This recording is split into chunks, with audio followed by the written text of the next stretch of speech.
So, Sarah, you guys recently conducted a study with marketers on the forthcoming third party cookie and IDFA changes.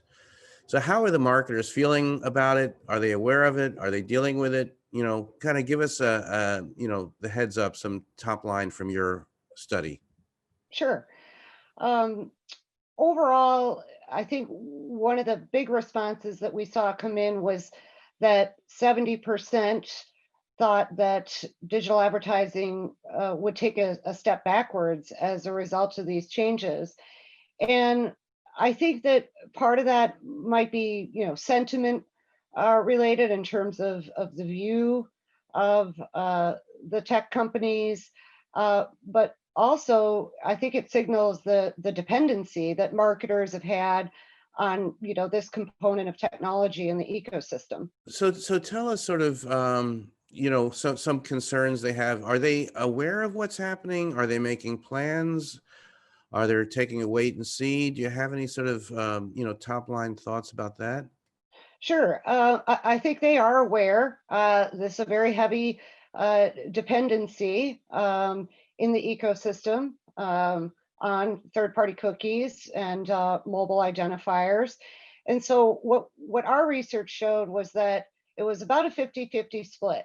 About half felt very prepared for these upcoming changes, and then the other half really felt only somewhat or not prepared at all for the upcoming changes. So, what are your thoughts about the consumer? Now, a lot of these changes came forth, notably around the issue of privacy and so forth. But in your opinion and in your research, do you think this is a positive for the consumers or a negative? I think it can be twofold. I mean, first, on the privacy front, this is good for consumers. Consumers are demanding greater privacy, and we should all respect that. That as we work in this industry, we have a duty to do so.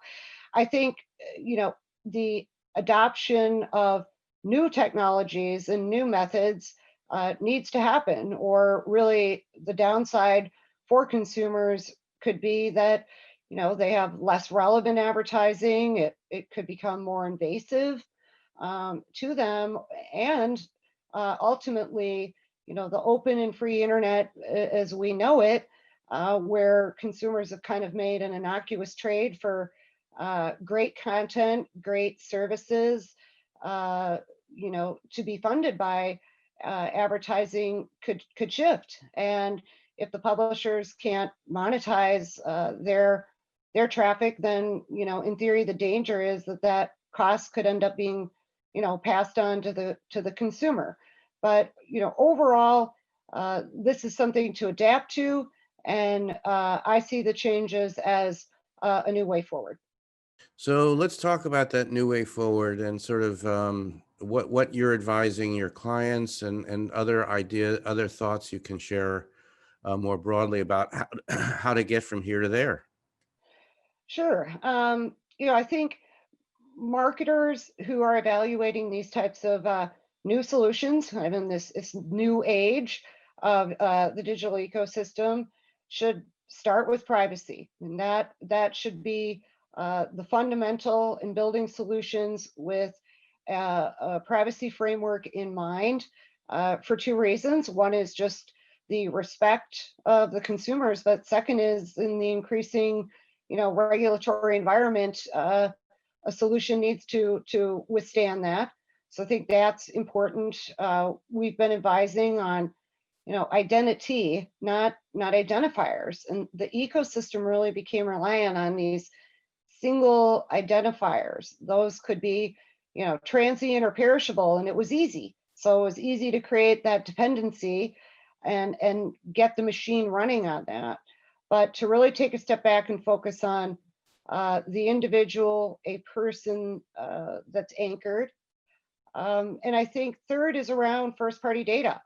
And that can be what the marketers are collecting from their own properties, but also publishers. And that's a big part of what Epsilon has been focused on, really our foundation of identity, leveraging first party data, and also a tighter relationship with publishers. And in fact, these changes, I think, are going to kind of restore that fundamental relationship between the publisher and the consumer. And what about the role of the retailers? They have massive amounts of data. What's their opportunity, and how do you see that data being onboarded into an identity that Epsilon sees or another identity? Sure. Retailers are some of the best in the business. They've spent years curating customer files. That's critical to them in terms of having an ongoing relationship, an ongoing conversation.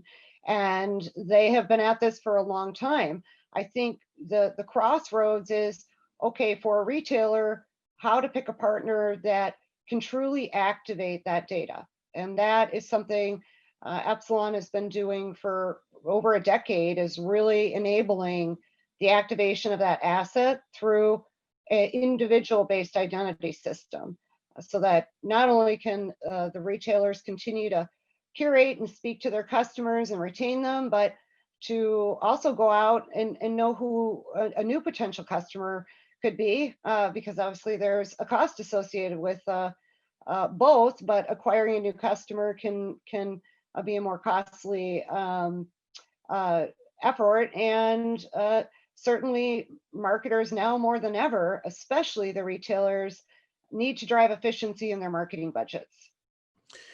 And finally, you've been at this, and Epsilon has been at this, the data play for a number of years. It comes now at an exciting crossroads, a kind of a challenging crossroads. How do you see Epsilon's role powering through this next 12 months, and what are some of the demands from the marketplace? Sure. I think Epsilon's uniquely set up. We are, independent from the walled gardens. That sets us free. Our privacy framework has was been established years ago. Right? We started this way back in 2012. That was probably when Apple first made a signal of a shift there.